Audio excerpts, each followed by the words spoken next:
नमस्ते। आज आपण मंगलोरियन बन बनवतोय। त्यासाठी एक केळी घेतली, अशी खूप पिकलेली पाहिजे केळी। एक केळी घेतली, वेलची पावडर घेतली, साखरेत पावडर बनवली, अर्धा कप साखर घेतली, दही घेतलंय, तेवढंच दही घेतलंय, एक चिमूट मीठ घेतलंय, बेकिंग पावडर आहे, बेकिंग सोडा आणि बेकिंग पावडर आहे 1 टीस्पून। साल काढून आपल्याला सगळ्या मिक्सर मध्ये एकत्र मिक्स करून घ्यायचे वस्तू। हाताने मॅश करू शकतो आपण।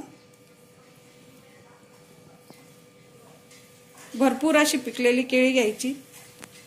जेव्हा आपली केळी उरते एखादी शेवटी खूप पिकते, त्याचा अशा आपण नवीन नवीन पदार्थ करून मुलांना खाऊ घालायचे। ही केळ्याची पुरी आपण मुलांना डब्यासाठी देऊ शकतो, एकदम हेल्दी पुरी आहे। दही घेतलंय, साखर घेतली,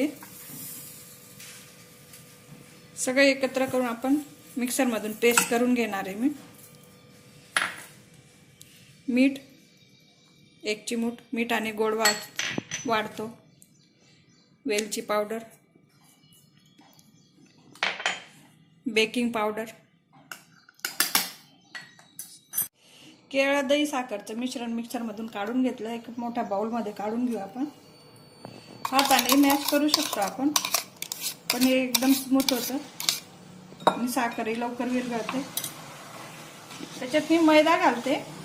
आपण अर्धा मैदा अर्धा गव्हाचं पीठ घेणार आहोत। फक्त गव्हाच्या पिठात पण करू शकतो आपण। जेवढं त्याच्यात मावेल तेवढं घट्ट कणिक मळायचे, एकदम घट्ट मळायचे। गव्हाचं पीठ घेतलंय मी, आधी मैदा घातला। अशी पोळ्यांच्या पिठापेक्षा आपल्याला घट्ट गोळा मळून ठेवायचा आणि 4 तास झाकून ठेवायचं। कमीत कमी 3 तास तरी आपण झाकून ठेवायचं। मी 4 तास राहू देणार, म्हणजे छान मुरेल ते। असं मी छान घट्ट गोळा मळून घेतलाय। मग घट्ट गोळा मळायचा हा, आपण 4 तास त्याला झाकून ठेवणार आहोत। त्यासाठी मी क्लीन फिल्मचा वापर करते। त्याच्यात आपण पुन्हा गुंडाळून ठेवू आपण। इथे झाकण ठेवून पण आपण झाकून देऊ शकतो। 4 तासानंतर पुऱ्या करू आपण याच्या। 4 तास झालं हे पीठ भिजून आपलं। त्याला छान तुपाचा हात लावून मळून घ्यायचंय।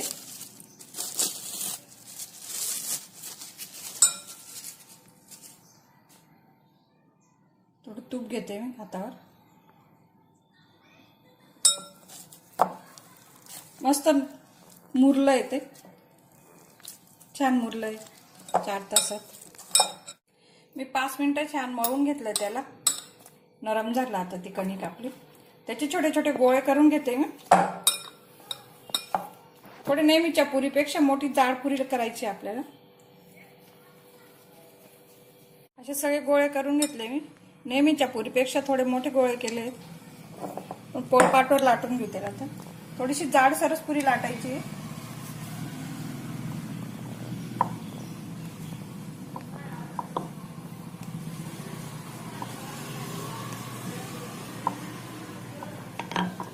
थोडी जाड पुरी लाटायची आपल्याला।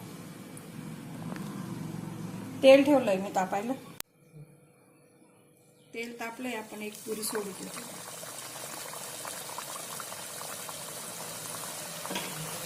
तेल चांगलं तापलेलं असल्यावरच पुरी टाकायची।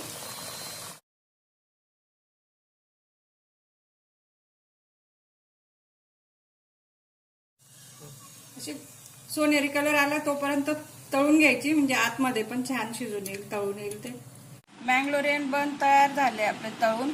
हे मधासोबत खाऊ शकतो आपण। तिखट ठेचा, दही, ते 5 ते 6 दिवस स्टोअर करू शकतो। माझी रेसिपी आवडल्यास सबस्क्राईब करू शकतात, लाईक शेअर करू शकतात। काही शंका असल्यास कमेंट करू शकतात।